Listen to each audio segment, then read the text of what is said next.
One of the interesting things to me, and I've thought a lot about this because I do development, I do investments, and I do the sales side. The concept of a single family home has changed, or owning a home, how you go about owning a home has changed.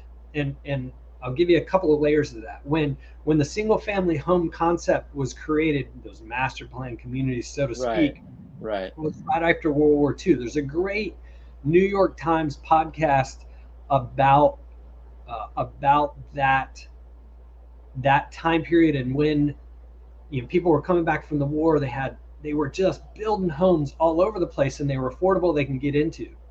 Well, the interesting thing is if you think about it over time, we were clear cutting forests, we were destroying ecosystems. There was no thought about the impact of what we were doing. Now you get to the point of not in my backyard, to get the NIMBY mentality. That's going to impact the ability of supply. You also, back here in the 60s and 70s, we were building single wall construction homes. One board is your interior and exterior wall, and you had no hurricane clips. You were post and pier. Well, you can't build that now. So you have significantly changed building codes that increase the cost of a house, of building a house. In fact, even just the concept, you look at the older homes, you had to have one electrical outlet per wall. Well, now you have to have them every 6 feet, and in your kitchen, you need them every 2 feet. And the reason for that is because a lamp cord is standard 6 feet. So that allows, or a fan cord. So it allows you to plug in that item anywhere on the wall and put it in the room. But that increases the cost. And then you have government restrictions on how long it takes to get permitting and things such as that. So there are a lot of other impacts that have come into play that have caused housing to cost a lot more now. And in doing so, the concept of home ownership has changed. You don't go directly into the single family home.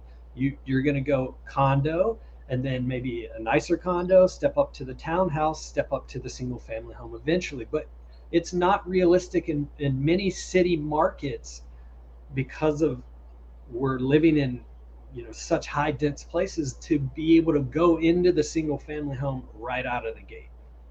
Right. And those are the places where there obviously are more jobs.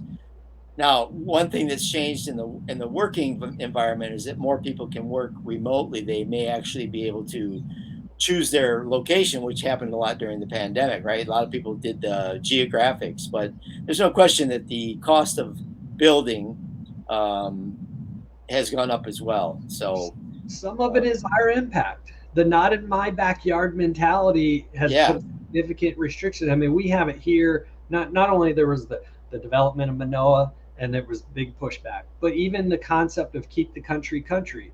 I totally agree with it. You got to have some structure and plan in place, because what you had here on Oahu in the 60s and 70s was pretty much a free for all, because Hawaii became a state in 1959. So we had an influx of capital and a boom period in the 60s and 70s, and we were creating 14,000 new units per year. Then in the 80s, after some buildings were built with a two-bedroom condo with no parking in Waikiki, which makes zero sense because it's so dense, right? right. You need to provide the parking. So the county said, hold on a second, we got to get a better plan and structure here, or we're going to have mass chaos on the island. So they swung the pendulum the opposite direction to where we're at like 2,500 new units per year. And what we've had now is a 4 decade deficit of building enough to keep housing affordable here. And we have a different issue. And so you have to have some kind of balance in there, a give and take balance. But the keep the country component is a hey, that's not in my backyard sort Yeah. of. And if you compare your island, Oahu, to the island I live on, the Big Island, that's certainly the case.